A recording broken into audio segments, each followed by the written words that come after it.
Imaginez une seconde, et si on pouvait apprendre comme un espion, maîtriser n'importe quelle compétence à une vitesse folle? C'est exactement ce que font les agents secrets quand tout est en jeu. Aujourd'hui, on va décortiquer leur stratégie d'élite et surtout voir comment on peut s'en servir dans notre quotidien. Alors, comment ils font? Non, ce n'est pas de la magie. C'est une méthode pure et simple, un mélange de techniques et surtout un état d'esprit bien particulier que les agences de renseignement peaufinent depuis des décennies. Et la bonne nouvelle, on peut totalement s'approprier ses secrets.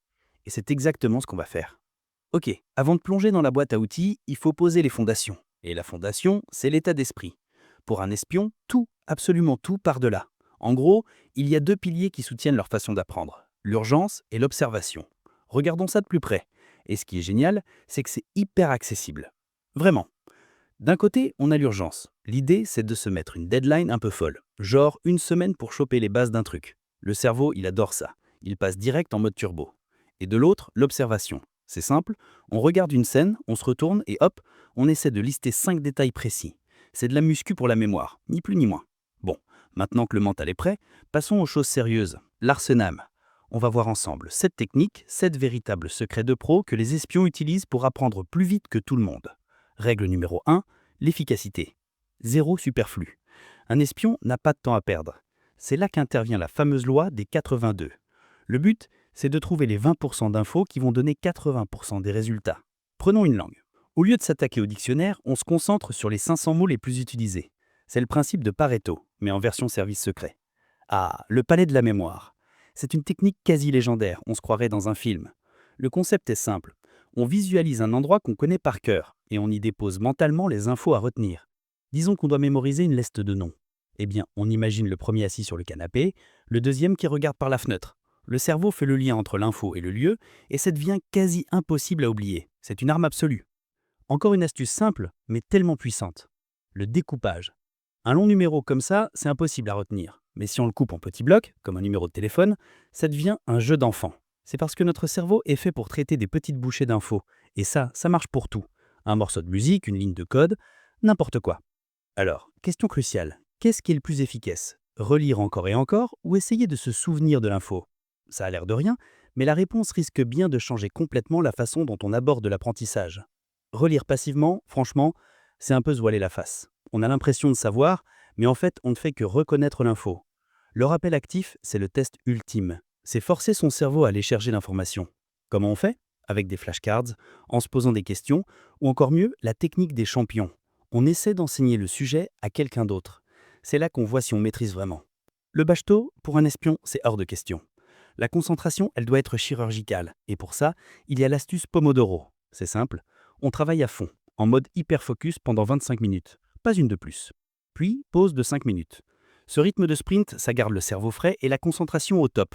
C'est le secret pour ne pas finir épuisé et pour se rendre vraiment. Cette citation, elle dit tout. C'est l'essence même de la technique Feynman. En gros, le vrai test pour savoir si on a compris un truc, c'est d'être capable de l'expliquer simplement comme si on parlait à un enfant. En faisant ça, on repère tout de suite les zones de flou dans notre propre tête. Et pour un espion qui doit briefer quelqu'un en 30 secondes, cette clarté, elle est vitale. Notre cerveau, il oublie. C'est comme ça. La parade, c'est la répétition espacée. L'idée, c'est de revoir une info à des intervalles de plus en plus longs. D'abord un jour après, puis une semaine, puis un mois. À chaque fois, on ancre l'info un peu plus profondément dans la mémoire à long terme, jusqu'à ce que ça devienne permanent. D'ailleurs, il y a des applis qui font ça automatiquement. C'est redoutablement efficace. Ok, jusqu'à maintenant, on a beaucoup parlé de technique mentale. Mais pour qu'une compétence devienne un vrai réflexe, il faut la vivre. Et ça, c'est la tactique bonus, l'immersion sensorielle. C'est ce qui fait le lien entre la théorie et la vraie vie. Un espion, il n'apprend pas une langue dans un livre, il plonge dedans. L'apprentissage le plus efficace, c'est celui qui fait partie du décor. On veut apprendre une langue, on passe son téléphone dans cette langue. On veut faire de la photo, on sort et on shoot tous les jours. La cuisine, on arrête de regarder des vidéos et on passe derrière les fourneaux. C'est l'action qui transforme le savoir en savoir-faire.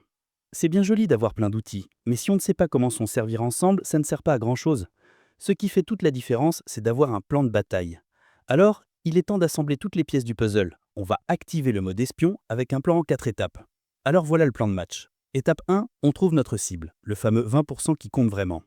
Étape 2, on grave ça dans notre mémoire avec le palais, le découpage et le rappel actif. Étape 3, on gère notre temps comme un pro avec la répétition espacée et les sessions Pomodoro. Et enfin l'étape 4, pour que ça tienne pour de bon, on enseigne ce qu'on a appris et on s'immerge. Et voilà, on a un système complet. Bon, la partie théorique, c'est fini. Les outils sont sur la table, la stratégie est limpide. Maintenant, il ne restait plus qu'une seule chose à faire, passer à l'action. Considérez ça comme une première mission. Et on termine avec la question qui compte. Avec toutes ces techniques en main, les vieilles barrières de l'apprentissage n'existent plus vraiment. Le plus dur maintenant, ce n'est plus d'apprendre, c'est juste de décider par quoi on commence. Vous avez désormais entre les mains les mêmes principes que les espions utilisent pour apprendre une vitesse impressionnante. À vous de jouer. Choisissez une compétence, appliquez ces techniques et observez la différence. L'apprentissage n'a jamais été aussi stratégique. Merci d'avoir suivi cette mission jusqu'au bout. Si cette vidéo vous a plu, abonnez-vous pour d'autres techniques pratiques et dites en commentaire quelles compétences vous allez maîtriser en mode espion. À la prochaine et bon entraînement.